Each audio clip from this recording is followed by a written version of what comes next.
္ဂလာပါခင်ဗျာကျွန်တော်တို့900 kVA gasifier ဒုတိယမြောက်အလုံးကြီးပဲခူးတိုင်းအုပ်ဖို့မြို့အေးမြတာယာစက်မှုဆောင်မှာရှိတော့ထေကျုပ်စက်ရုံ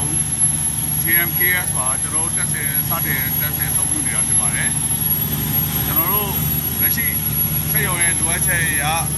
400 ကီလိုဝတ်ထိဆွဲအားရှိပါတယ်ခင်ဗျာ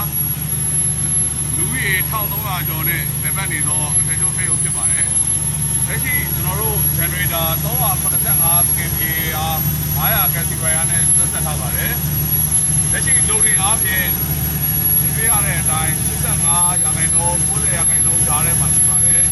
ကီလိုဝတ်250ဝန်းကျင်မရှိသုံးသပ်နေပါတယ်ခင်ဗျာအသေးစိတ်အားဆက်လက်မတက်တင်ရိုက်ပြသမှာဖြစ်ပါတယ်ခင်ဗျာ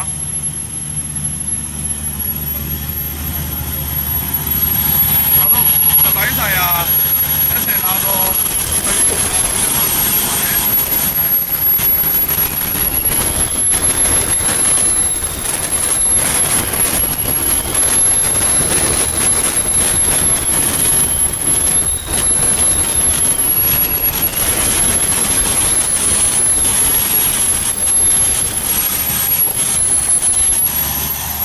95 kVA ဖြစ်ပါတယ်ခင်ဗျာ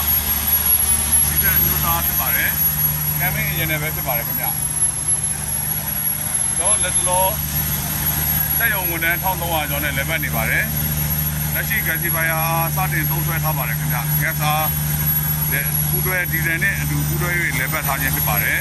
900 kVA စိုက်ဖြစ်ပါတယ်ခင်ဗျာ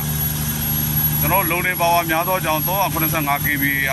900 kVA gasifier ဖြင့် cassette လက်ပတ်စေပါတယ်မကြခင်မီးစက်အရန်မီးစက်အဖြစ်900 kVA နောက်ထပ်တစ်လုံးထပ်မံတက်ဆင်မှာဖြစ်ပါသောကြောင့်ကျွန်တော်တို့အစင်းသင်းဖြစ်ရန်အတွက်ပြုလုပ်ထားခြင်းဖြစ်ပါတယ်ခင်ဗျ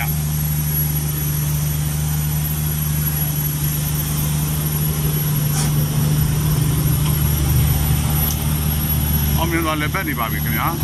ကျွန်တော်စီစားနှုန်းများအားလည်းအသေးစိတ် record များပြုလုပ်ပြီးအချက်လက်များဆက်လက်တင်ပြပေးပါမယ်အားလုံးကိုကျေးဇူးတင်ပါတယ်ခင်ဗျာကျွန်တော်ဦးမျိုးမင်းအောင်ကျော်ဖြစ်ပါတယ်